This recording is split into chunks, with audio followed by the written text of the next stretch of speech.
Aquele que coopera no desenvolvimento de uma empresa ou de uma ideia.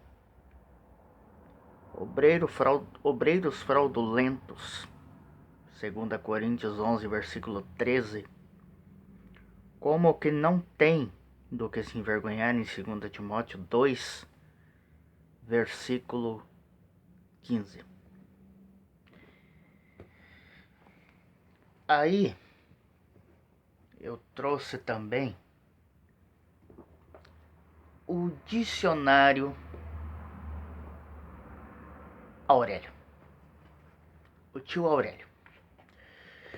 O que o dicionário Aurélio tem a nos informar acerca do que é obreiro? Vamos lá.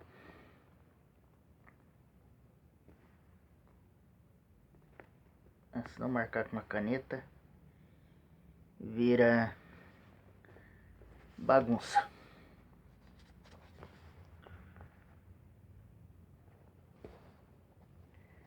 Tá. O Aurélio aqui diz que o obreiro ele é um operário. Ui.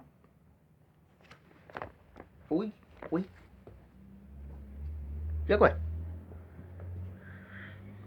Calma que eu já chego lá. Aí, o dicionário bíblico, ele vai mostrar que o obreiro ele é o quê? Aquele que coopera no desenvolvimento de uma empresa.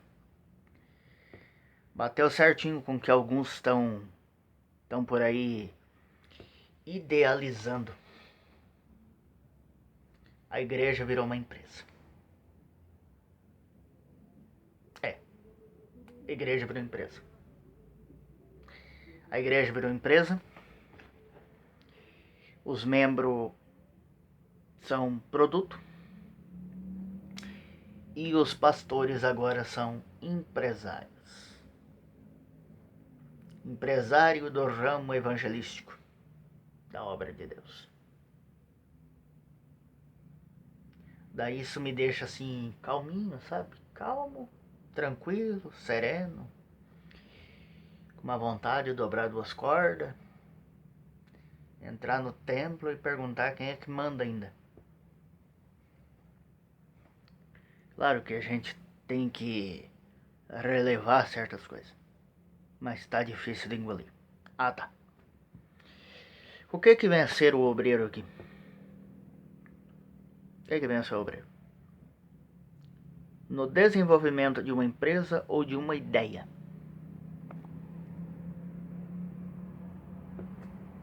Na maioria das igrejas, os obreiros são... Eu tenho um amigo meu, eu já digo um amigo de longa data. Eu não sei se ele me considera como amigo ainda, porque já faz um bom tempo que ele não fala comigo. Mas ele diz assim, obreiro pra mim, pra ele me provar que ele é um obreiro, ele tem que ser um construtor de igreja. Eu já vou mais além. Pra ele dizer pra mim que ele é um obreiro, ele tem que ter um diploma de engenheiro civil. Ele tem que ter um diploma de construtor civil. Você sabe por quê? Porque tá cheio de bonequinho de altar. Tá cheio de bonequinho de altar. Esse meu amigo, ele diz assim, ele é pastor também. Ele diz assim, eu não tô vendo obreiro, eu tô vendo bonequinhos de altar. Enfeitezinhos de altar. Aquele altar parece uma vitrine de tanta gente que tem lá. Tem às vezes 20 membros, 50 membros, 40 membros e tem lá uns 60 obreiros. Mas o que vem a ser o obreiro realmente? Sabe uma igreja quando está para ser construída? Responsabilidade do obreiro. Sabe um projeto, um planejamento para a construção de uma igreja? O obreiro está ali. Por que eu falei que o obreiro para mim tem que ter uma formação como construtor civil ou como engenheiro civil, sei lá como é que eu não sei definir entre essas duas classes. Mas aí o que acontece? Nós vemos muito construtor civil. Alguns falam engenheiro civil, por isso que eu estou falando assim. Mas o que acontece? Por que que eu digo que o obreiro é para isso? Porque aqui diz que ele é o quê? Aquele que coopera no desenvolvimento de uma empresa ou de uma ideia. A última palavra na construção de uma igreja é dele. A última palavra, aí se chama a obra de Deus. Porque estão construindo igrejas, estão trabalhando na construção de um prédio. Por que eu disse que ele tem que ser um engenheiro? Porque é para isso que ele serve. Ele não serve para ser um pregador itinerante. Ele não serve apenas para ser um enfeitezinho de altar lá. Porque tem muitos pastores que fazem isso. Por que eu falei hoje de manhã? Porque tem muitos pastores que tem aquela mundeira de obreiro, mas só ele trabalha. É ele que abre a igreja, é ele que limpa a igreja, é ele quem tira o lixo do banheiro, é ele quem passa pano no chão. Eu já vou ter uma conversinha com as diaconisas. Já. O que acontece? Então o pastor acaba fazendo tudo e tem aquela mundeira de obreiro. Tem obreiro, tem cooperador, tem diácono, tem evangelista. É só para enfeite. Porque não servem para nada. Na maioria das igrejas. Na maioria das igrejas. Tá? Eu já fui obreiro. Eu fui. Eu abri a igreja de manhã e fechava ela à noite. O pastor entregava a chave para mim, te vira. É assim que funciona. Mas não é essa a função do obreiro. A função do obreiro não é só ir para a igreja e ajudar na igreja à noite. Não é ir lá na igreja e pregar. Para começo de conversa, eu esqueci de dizer uma coisa hoje de manhã e eu vou dizer agora. Tanto porteiro como obreiro, cooperador, diácono, não são pregadores. Não é para sair itinerando por aí. Não é para sair zanzando de ônibus dizendo eu vou pregar lá em tal lugar, vou pregar lá em tal lugar, porque eu tenho uma agenda de pregador. Eu já vou encurtar a conversa. Porteiro, ele tem a chave da igreja. A chave da igreja não fica na mão do pastor. A chave da igreja não fica na mão de ninguém, fica na mão do porteiro. Tá? O cooperador, o obreiro, melhor dizendo, esse obreiro, ele só pode ser levantado se ele entender de construção civil. Se ele entender de construção, seja ela da espécie que for. Se ele for um pedreiro, se ele for um engenheiro, se ele for um construtor. Aí, beleza. Porque o engenheiro é como se fosse um fiscal da obra, entendeu? É como se fosse o patrão do construtor e do pedreiro. Eu não sei definir essas classes. Mas é uma pessoa que constrói. É um cara que diz, ó, tal igreja lá tá para ser construída, manda esses obreiros para lá, para construir. E ele também, ele pode ser um secretário de construção, de planejamento, né? É um cara que entende de construção. A última palavra é dele, né? Então, tipo, ele é um fiscal de obras também. Contrata lá um pessoal e pé no tapa. Mas não é eu. Por que o obreiro hoje tá um fiasco? Porque o obreiro hoje quer ser pregador. O obreiro hoje quer ser pastor. O obreiro hoje quer ser bispo, quer ser presbítero.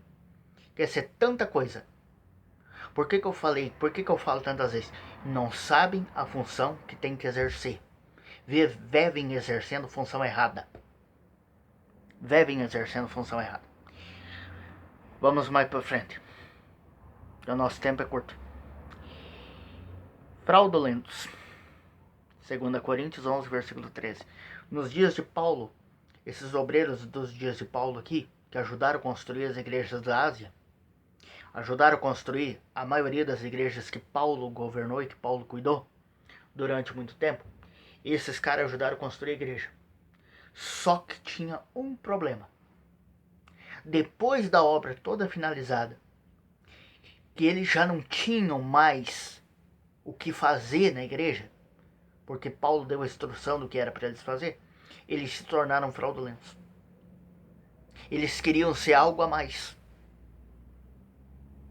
Eles começaram a querer exercer autoridade, e autoridade apostólica.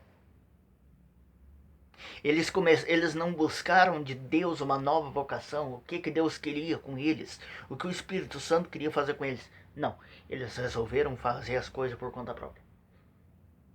Eles resolveram tomar atitude que não deviam ter tomado. Eles se tornaram fraudulentos. E o próprio apóstolo João, a carta à igreja de Éfeso, o que ele diz lá? Que alguns se intitulavam apóstolos, mas eram mentirosos. E não foi só isso. Essa bagunça teve na igreja de Corinto, essa bagunça teve na igreja de Éfeso e essa bagunça teve na igreja de Creta. Um tempo, acho que uns 4 anos antes da morte do apóstolo Paulo, Paulo manda Tito para Creta e diz assim: manda aqueles cães calar a boca. Manda eles calar a boca e parar de ensinar coisas erradas para o povo de Creta. Eles estavam querendo se intitular pregadores. Já não bastava eles quererem se intitular apóstolos, ainda eles queriam se intitular pregadores. E mestres e doutores. E estavam pregando tudo, distorcendo o que Paulo pregava. Aí Paulo vai dizer: se alguém vos pregar outro evangelho, sem ser aquele que eu já vos tenho anunciado, seja maldito. Foi curto e grosso. Por quê? Porque não é a função do obreiro estar pregando. Essa função não é nem do pastor estar pregando. Mas como o pastor rege a igreja, então temos autoridade para pegar e ensinar. Só que essa também não é a função do pastor. E eu vou chegar no que é a função do pastor. Eu, por exemplo, estou passando essas instruções porque eu não tenho ainda um presbítero. Eu não tenho um presbítero ainda. Mas essa função aqui, ó, que está aqui ensinando é do presbítero. Só que como que você vai colocar alguém que não está no mesmo espírito que você? Como fez Jesus no começo do ministério. Ele fazia todo o trabalho porque não tinha quem fizesse, porque ele não ia colocar alguém que estava fora do mesmo espírito que ele. Ele estava no espírito, mas a pessoa não estaria no espírito. Como foi o caso de Pedro. Do mesmo jeito que o Espírito Santo revelou quem Jesus era, dali a pouco ele já estava na carne. Então, tem que ter alguém no mesmo espírito que você para transmitir aquilo que é para ser transmitido. Isso aqui, ó, isso aqui que eu estou fazendo, isso aqui é trabalho de presbítero. Doutrinar, ensinar, instruir, orientar. Mas o que nós estamos vendo hoje? Eu só estou fazendo isso aqui porque não tem quem faça. Não tem quem faça. E a pessoa para fazer isso aqui tem que estar no mesmo espírito que eu, no mesmo conhecimento que eu estou. Tendo um conhecimento como eu tive para poder fazer isso aqui, porque senão não faz. E tem que ser casca grossa, como diz Marcelo Brigadeiro. Tem que ser casca grossa para fazer o que eu estou fazendo aqui. Porque bagunçaram. Pegaram uma mundeira de gente, uma mundeira de obreiro que nunca construiu uma igreja, que não entende de construção, que não tem a menor ideia do que é construir uma igreja, colocaram no altar, como bonequinhos de altar, e tá tudo certo.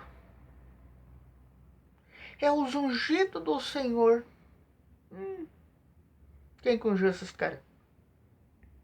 Quem que ungiu esses caras? Quem que foi que ungiu? Quem que deu unção pra esses caras? Quem que deu ministério pra esses caras? Quem que ensinou esses caras a sair pregando por aí? Sair itinerando por aí? Sair cobrando a igreja? Porque não pregam sem ganhar um dinheiro. Não ensinam sem ganhar um dinheiro. Não fazem nada se não cair isso aqui. Ainda bem que a mamata acabou, né? Vamos mais pra frente. Como o que não tem do que se envergonhar. Ai, ai, ai. O que Paulo disse para Timóteo? O que Paulo disse para Timóteo?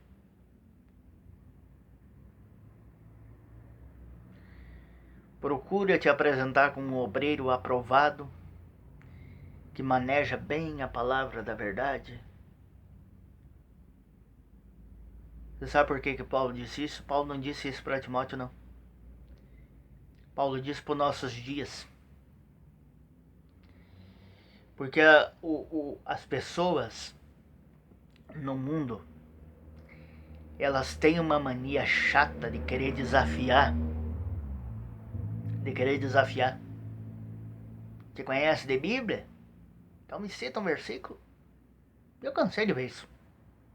Se você for procurar na internet o tanto de gente que já se incomodou com isso. As pessoas nunca leram uma Bíblia na vida, mas elas querem que você cite a Bíblia toda para elas. E a Bíblia não é para ser debatida. Já nos dias de Paulo já tinha essa perturbação. Então Paulo diz para Timóteo: cresça na graça e no conhecimento. Cresça no conhecimento. Para a hora que esse tipo de coisa acontecer, você ter palavra para falar. Isso aqui também serve pelo seguinte: porque nessa época, nos dias de Paulo, até mais ou menos o século XX, porque às vezes vem um jovem para a igreja, mas a família toda não vem. E aí fica aquela zombaria. Ô, pastorzinho, me cita aí um texto bíblico. Cita aí uma palavra da tua Bíblia. E se o cara não tiver conhecimento, vai virar alvo de piada. O conhecimento é para todos. O conhecimento não é só para o evangelista, não é só para o missionário. O conhecimento é para todos. Aqui o conhecimento é para todos. Quem não tem sabedoria, peça a Deus. E Ele vos dará. Então o que acontece? Isso aqui é para todos. O conhecimento é para todos. O conhecimento é para o porteiro ou ancião. O conhecimento da palavra é para todos. Seja para membro, seja para obreiro, seja para quem for. É para todos. Mas a pregação do evangelho não é para todos, não. Porque aí já muda a conversa. Mas pelo menos dentro da tua casa você tem que saber manejar a palavra. E era isso que Paulo queria passar para Timóteo. E não só para Timóteo, mas que servisse de exemplo para o resto dos séculos que viriam. Para o resto dos séculos que viriam adiante. Nos séculos adiante. Porque Paulo tinha certeza que pessoas seriam zombadas por causa do evangelho. Então Paulo vai dizer: busque conhecimento. Busque conhecimento. Para que você maneje bem a palavra da verdade dentro da tua casa. Seja onde você estiver. Mas daí o que fizeram? Buscaram conhecimento e agora se sentem pregadores. Todo mundo virou pregador. Jogam até essa carga para os membros da igreja. O que eu quero que os membros da igreja tenham e entendam, que vocês têm que ter conhecimento para vocês não serem envergonhados por qualquer vagabundo que tem por aí. Tá? Gente que nunca leu a Bíblia na vida, mas quer que você cite a Bíblia inteira para ele. Gente que se acha conhecedor da Bíblia e quer ficar debatendo com membro, com obreiro, com seja lá com quem for. Ele só não vem bater de frente com o pastor, porque ele sabe que eles apanham. Eles apanham dentro da Bíblia. Mas aí eles querem pegar aquelas pessoas que estão começando na igreja ou que já tem um bom tempo que frequenta a igreja. Aí o abençoado está indo para a igreja, uma Bíblia embaixo do braço, que hoje em dia ninguém mais carrega a Bíblia por causa disso. Tem gente que não sabe por que a Bíblia parou de ser carregada. Tem gente que não sabe por que tem muitas pessoas que preferem pôr a Bíblia dentro de uma pasta e ir para a igreja. Porque tinha uns enchedores de saco que ficavam nas esquinas, ficavam nas ruas. Ô Bíblia, me cita aí um texto bíblico. Ai, plantar batata, desviado, sem vergonha. Era assim que acontecia. Era assim. Esse conhecido meu, esse pastor, Esse amigo meu, ele falou que uma vez fincou a Bíblia na cabeça do... Ah, você quer Bíblia? Deu-lhe uma biblada na cabeça do sujeito. E jogou ele num peral abaixo que tinha atrás dele, que ele ficava próximo de uma sanga. Ah, vai, rapaz. Vai. Sendo convidado para ir na igreja. Ô fulano, vamos na igreja? Ah, amanhã eu vou. Depois da manhã eu vou. Tava ali, eu vou. E nunca ia. Mas ficava desafiando. É, é assim que funciona. Porque tem gente que é abusado. Até mesmo dentro de casa. Até mesmo dentro de casa. Por que Paulo diz? Tenha conhecimento. Para não se envergonhar e nem ser envergonhado por ninguém. Porque se você tiver conhecimento, você não vai ser envergonhado por ninguém. Mas que o Senhor abençoe e te guarde. Faça resplandecer o rosto dele sobre ti. E o melhor, tenha misericórdia de todos nós, né? Tenha misericórdia de todos nós. E nos dê a paz, o conhecimento. Espero que você tenha entendido. Se você não entendeu, peça ao Espírito Santo e ele te fará entender. Os textos de 2 Coríntios 11:13 e de 2 Timóteo 2:15. Fiquem todos na paz.